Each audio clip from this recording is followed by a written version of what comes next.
boa tarde novamente. Na minha fala anterior, eu peguei não utilizei a palavra direitíssima dos vereadores, né? Hoje aqui, presença mais de vereadores, é sempre importante, né? Para a gente prestar esclarecimento, né? Sempre que tiver dúvida, a gente está à disposição. Também quero avisar também a importância da participação da população, né? E a gente sempre divulga, né, no site da Prefeitura, redes sociais, a presença da população, e é sempre importante estar presente aqui na Secretaria Legislativa. Apesar da gente também estar disponibilizando também esse vídeo, vai estar disponível depois no site, através do YouTube da Prefeitura, né? Mas se quiser, é sempre bom estar presente presencialmente também, para poder tirar dúvidas. Às vezes tem alguma dúvida, a população quer tirar dúvidas, estamos aqui à disposição. Mas também, se precisar também, todas as secretarias aqui estão à disposição. Também quero mencionar a palavra também, que a Santíssima Prefeita, a Manuela, está presente, o vice-prefeito do Júlio, tá? Diversos secretários. Agora, nessa parte, a gente vai falar sobre a audiência pública do Fundo Municipal de Saúde, né? Que a gente tem que cumprir uma das exigências da Lei Complementar 141, né? Que é a Lei Complementar da Federal com aplicações de saúde, e a gente tem que fazer a audiência pública trimestral. E a gente vai falar aqui, primeiramente, a minha parte aqui, vou falar da parte contábil, né, a parte dos números, execução orçamentária, financeira, e depois o secretário, o Dr. Márcio, ele vai falar sobre o que esse dinheiro, em que esse dinheiro foi aplicado, o que esse dinheiro que chegou e foi aplicado representou de desenvolvimento da saúde, da aplicação da saúde, né, da população. Com relação ao primeiro quadrimestre, o orçamento está estimado de receitas próprias para a saúde, são as receitas de impostos e transferência de impostos, que a gente tem que gastar o mínimo de 15% dentro do ano. O valor orçado foi de 21.725.000, sendo que a gente, até o período, a gente liquidou 5.499.000, sendo desse valor, R$4.571.757,38, que representa 33,13% desse valor executado. Esse valor é um valor um pouco alto, porque a maior parte que a gente gasta de recursos próprios é na folha de pagamento, que a gente prioriza utilizar os outros recursos que chegam do governo federal, do governo estadual, para as ações de saúde, também os recursos dos royalties. Aí, como os outros recursos têm vedações, a maioria deles tem vedações para pagamento pessoal, a gente prioriza o pagamento pessoal no recurso próprio do município. Há algumas exceções de receitas de saúde que a gente pode aplicar para o pessoal, são o piso da enfermagem, o piso dos agentes comunitários de endemias, o pessoal do SAMU, enfim, algumas outras, são poucas fontes de recursos que a gente pode usar para o pessoal. Então, por isso que a gente prioriza o recurso próprio do pagamento pessoal. Com outras despesas de custeio, 911.849, e com investimento, no caso, equipamentos, 16.230. Relacionado à área da saúde, com relação ao parte administrativo, 4.345. Vale frisar que na parte administrativa a gente paga todos os encargos do Fundo Municipal de Saúde, independente da área da saúde, se está na atenção básica, se está na vigilância, os encargos são todos pagos pelo programa de trabalho da administração da saúde. Atenção básica, 668.000, e assistência hospitalar ambulatorial, 486.000. Em relação ao recurso total da saúde, o orçamento estimado para a saúde é de 49.749.000. Esse recurso a gente aplicou 14.023, sendo 6.390 com o pessoal. Aí você vê que a porcentagem total em relação à despesa total da saúde já cai para 45%. Com recurso de parte de custeio, 54,31% desse recurso, representa 7.616. E o valor de investimento, como eu falei anteriormente, representa 0,12%.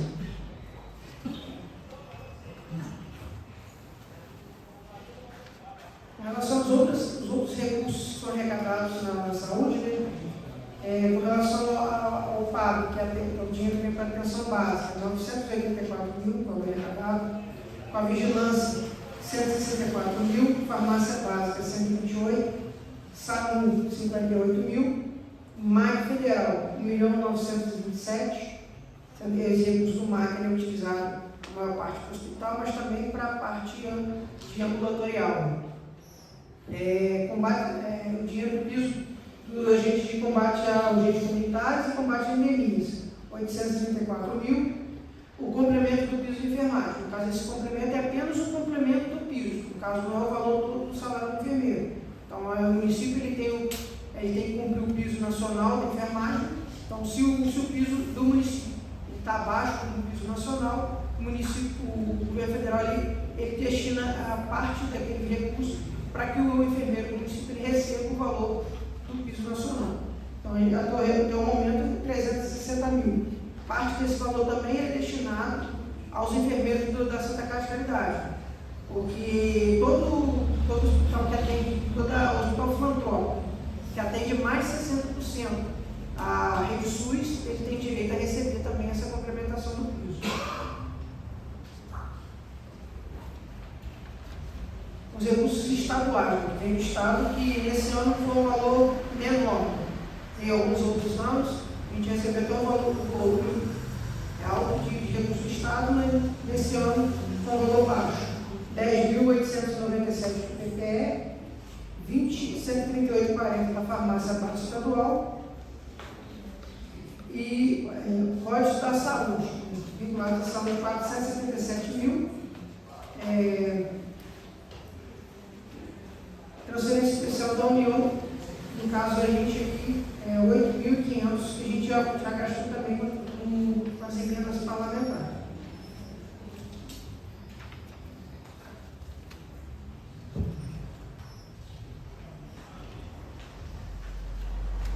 Com relação ao índice, o índice de saúde com mínimo é 15%, o valor mínimo que a gente deveria gastar é 4.914.000, a gente aplicou 5.499.000, ou seja, a gente aplicou 585 mil a mais na saúde, que representa 16,78.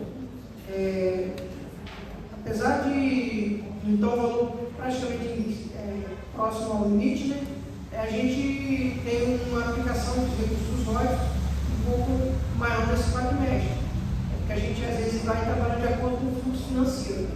Quando o fluxo financeiro está maior nos royalties, a gente aplica mais naquele período dos royalties. Quando às vezes o fluxo financeiro do royalties fica um pouco mais menos volumoso, aí a gente passa a utilizar com recursos próprios do município. Então, na época que a gente, antes da pandemia, a gente sempre aplicava em torno de 30% com recursos próprios. Com a vida do recurso da Covid, a gente veio um valor um pouco alto, do federal estadual. Nos últimos 3 anos, aí, a média de aplicação de recursos próprios da saúde é entre 19% a 21%, que deverá também ser a tendência para esse ano. Como a gente, no primeiro quadrimestre, a gente gastou um volume mais alto no valor dos royalties, nos próximos quadrimestres a gente vai começar a aplicar maior número de recursos próprios também para a saúde. Então, com relação às receitas também dos royalties da saúde, a gente recebeu topei 888 mil e a gente aplicou empenhado 894. Não é que a gente aplicou a mais do que a gente recebeu. Isso aqui é o valor empenhado no caso. Então a gente tem muitas invenções estimativas que a gente usa até o final do ano. Então a gente está vendo o parâmetro dos valores que chegaram e a gente executa. Com relação à distribuição da aplicação dos recursos para a saúde, a gente aplicou até o primeiro quadrimestre de 2023, 8 milhões são de outros recursos federais e estaduais, 8 milhões de 2023, que representa 60,78% do valor aplicado. E o valor aplicado de recursos próprios representa 39,22%. Então, praticamente nos outros quadrimestres vai, talvez aumente um pouco, fique quase meio a meio aí a aplicação de recursos do município e recursos de transferência do Estado e da União. Então, eu vou passar a palavra também para o secretário de Saúde, que ele vai falar sobre o que esses recursos aplicados, quais foram as ações, consultas, exames, ele vai detalhar melhor essa aplicação na saúde.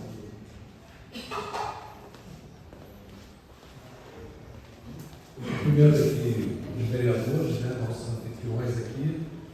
O primeiro, o vice-prefeito, doutor Júlio. A prefeita teve que se ausentar por um momento aqui, os colegas secretários, demais servidores que estão aqui. Mais uma vez, em cumprimento da legislação vigente, a gente vem aqui falar um pouquinho, né, daquilo que realizou, do que a saúde realizou nesse quadrimestre que passou, que se encerrou aqui no município de Cantagalo, não de uma forma tão audiovisual e tão lúdica quanto a colega da Secretaria de Educação apresentou aqui, né? É uma covardia a gente falar depois do professor, né, mas eu acho que cabe, não especificamente da saúde, mas até falar a questão do município como um todo, do governo como um todo. A gente fica assim aliviado, né? Principalmente o colega secretário de Fazenda, secretário de Planejamento, quando a gente percebe que a arrecadação vem acompanhando, né, a receita vem acompanhando o que foi previsto no orçamento, e a gente fica feliz de ver que a responsabilidade fiscal vem imperando no município, que nós, pelo que eu ouvi aqui, a gente gastou menos do que arrecadou nesse quadrimestre, né? Então mostra aqui veio, né, o governo, a forma como a coisa vem sendo tocada, a responsabilidade fiscal sendo levada em conta, o que hoje em dia é motivo de louvor, né? O que deveria ser obrigação se torna motivo de louvor. Mas aí, falando em saúde, apenas para falar de números que a gente considera, como a gente sempre fala aqui, números interessantes para a gente, aonde a gente, nos nossos resultados aqui, mais ou menos a gente traduz em que foi aplicado todos esses valores que o nosso contador apresentou aqui, que o Gustavo apresentou. Então já começa a nos chamar a atenção lá na atenção primária, né, que é toda a atividade relativa à saúde que acontece nos nossos postos de saúde, que a saúde ela é dividida de forma hierárquica, né, aonde você tem a porta de entrada do sistema é a atenção primária em saúde, e que hoje 100% da nossa atenção primária está pautada na estratégia de saúde da família. E a começar, né, a coisa que mais sempre chama atenção com relação à saúde são atendimentos médicos. E a gente teve nesse período, né, nesse quadrimestre, 10.600 consultas médicas na atenção primária. Ou seja, mais da metade, né, se a gente falar de uma forma per capita, mais da metade da nossa população passou por uma consulta médica nesse quadrimestre. Tivemos ali 3.503 consultas de enfermagem, né? O enfermeiro ele atende a nível de consultas menos do que o médico, ele trabalha mais voltado na questão saúde da mulher. E é interessante a gente falar aqui, até para que a gente se situe, que lá na frente, quando a gente falar da atenção especializada, a gente vai ver que o número de consultas médicas especializadas é menor do que a da atenção primária, que o que se espera é que o médico da atenção primária, enquanto generalista, ele consiga, né, dar conta do máximo possível de situações, principalmente daquelas doenças e agravos que são a que a gente chama de sensíveis à atenção básica, hipertensão, diabetes.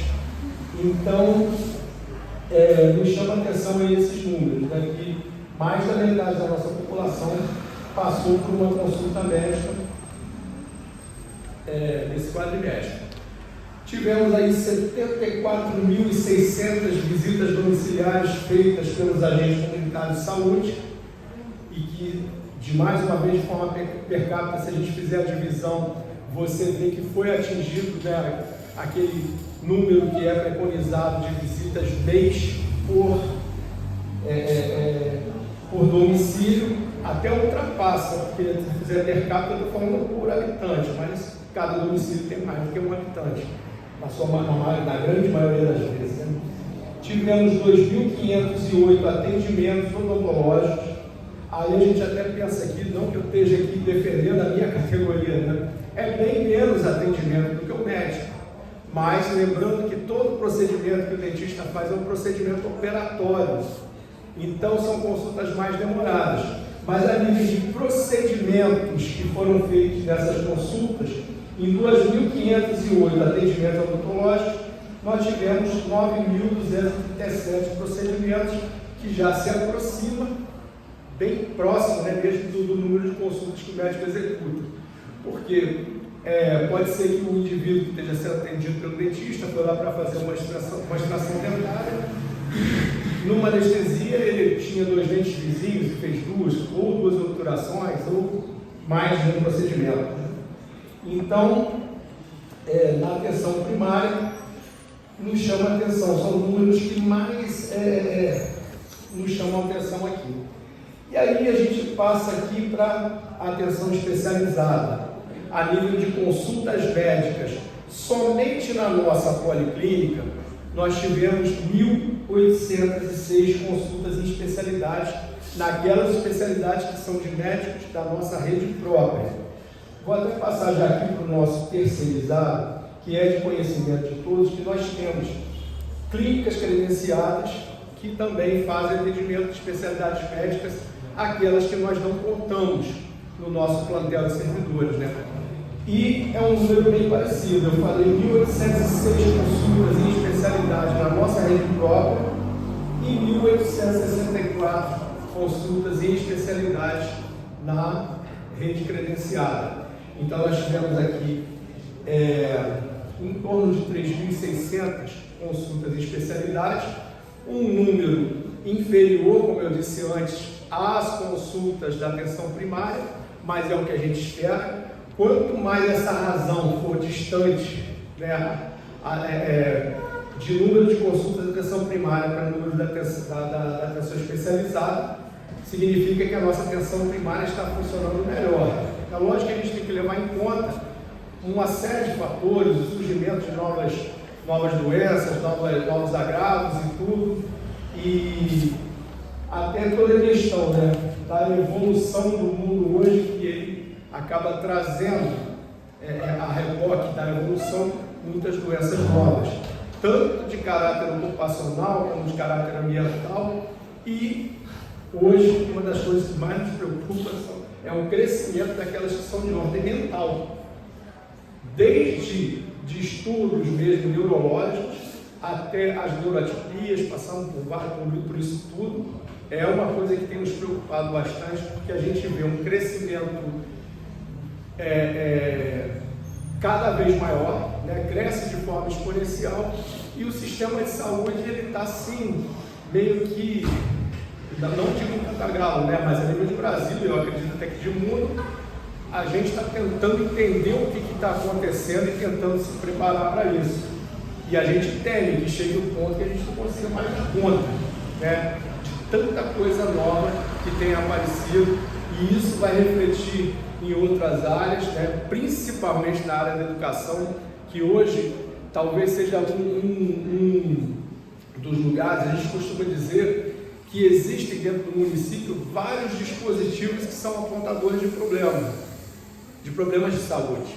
E o dispositivo resolutor de problema de saúde é a Secretaria de Saúde. E talvez quem mais detecte hoje esses problemas, desde a neurotipia até mesmo dos problemas neurológicos e distúrbios até mais graves, transtornos graves, leves e moderados, seja a Secretaria de Educação, porque ela está lá na linha de frente, nas escolas vendo a coisa acontecer, e essa detecção nas nossas crianças em idade escolar, ela tem crescido, né? E não é uma percepção só da Secretaria de Saúde, tenho certeza que a educação tem percebido isso, a gente já conversa a respeito disso. Então, a gente percebe que o Ministério da Saúde ele vai ter que olhar de um olhar mais criterioso com relação a isso e começar a desenhar, né, programas, estratégias que sejam mais contundentes no enfrentamento desse problema, porque os municípios sozinhos não vão dar conta. E tem que ser, né, retorno aqui a dizer que isso tem que partir do Ministério da Saúde para que se tenha uma normatização, né, das ações, para que todo mundo trabalhe de forma igual e que a gente consiga enfrentar esse problema aí da saúde mental. Outro número aqui que nos chama bastante atenção é a quantidade de exames de maior complexidade que eles fazem, chamados exames de imagens, né, os raios-x, passando pelas ultrassons, até mesmo uma ressonância magnética. Esses exames de maior complexidade, eles vêm crescendo a cada dia.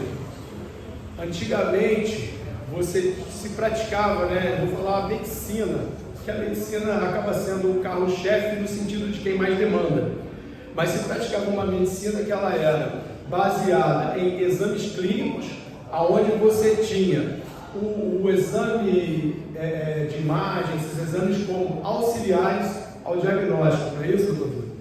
E hoje a gente percebe que com a evolução das coisas, o aumento da oferta de exames, da complexidade deles, existe uma tendência de uma inversão, aonde muitas vezes você vê que se pratica não só a medicina, né, mas em toda a área de saúde, o diagnóstico baseado primeiramente no exame, que deveria ser um auxiliar, e depois o clínico. Antigamente existia uma máxima que dizia que a clínica é soberana, e hoje a gente já fica meio em dúvida se a clínica ainda é soberana ou se quem manda é o exame de imagem.